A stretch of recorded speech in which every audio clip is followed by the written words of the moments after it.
எடுக்க முடிஞ்சது. அந்த 5 குழந்தைங்க செத்து போச்சு. நான் இவ்வளவு பேர் இருக்கிறீங்க, இங்க நிக்கிறவங்க கேட்கறவங்க எல்லாருமே இனிமே போடுறேன்னு வந்திருக்கலாம். யாருமே போடலன்னா அரசியல் மாற்று கருத்து இருந்தால் உங்கள் மனசாட்சியில் கை வைத்து சொல்லுங்கள். விழுப்புரம் பாதிக்கப்பட்டது, கடலூர் பாதிக்கப்பட்டது, தருமபுரி பாதிக்கப்பட்டது, கிருஷ்ணகிரி பாதிக்கப்பட்டது, திருவண்ணாமலை பாதிக்கப்பட்டது. இந்த 5 மாவட்டங்கள் பாதிக்கப்படுவது தமிழ்நாட்டின் துணை முதலமைச்சர் களத்தில் இருந்தால் மீட்பு பணி செய்தார், உதவி செய்தார், முடக்கி விட்டார். 6 நாள் கழித்து சென்னைக்கு வந்தார். ஐயா நடிகர் அவர்களே, கட்சி ஆரம்பிச்சீங்க, திமுகவை குறை சொல்றீங்க, நடிகையின் கல்யாணத்துக்கு கோவாவுக்கு போக தெரிஞ்ச உங்களுக்கு தெரியாதா? ஏன் உங்க கால் தேர்ல போடாதா? உங்க வண்டி டயர் மழை தள்ள போக கூடாதா? ஐயா நீ எங்குமே போவானா? இந்த 5 குழந்தைங்க செத்து போச்சியா நத்திங்கி. அந்த இலவு வீட்டுக்கு போயிருக்கலாம்ல.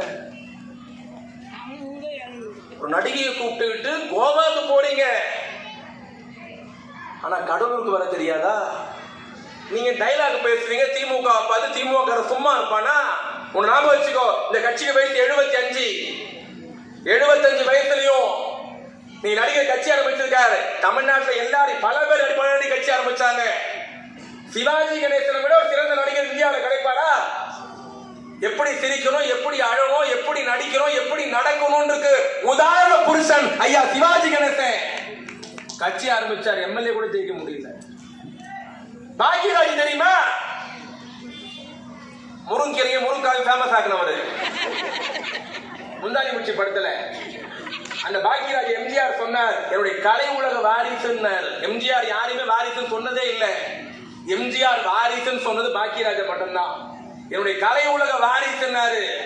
அந்த பாக்யராஜ் கட்சி ஆரம்பிச்சாரு, கடையை மூடிட்டு போயிட்டாரு. டிராஜர் கட்சி ஆரம்பிச்சார், சரத்குமார் கட்சி ஆரம்பிச்சார், ஐயா விஜயகாந்த் கட்சி ஆரம்பிச்சார், நடிகர் கார்த்திக் கட்சி ஆரம்பிச்சார், எல்லா நடிகரும் கட்சி ஆரம்பிச்சாங்க. யாருமே போனி ஆகல. நீங்க திருப்பி கேட்கலாம், அது எப்படி திமுக எதிர்த்து எந்த நடிகர் கட்சி ஆரம்பிச்சாலும் போனி ஆக மாட்டாங்க, என்ன காரணம் கேட்கிறீங்களா?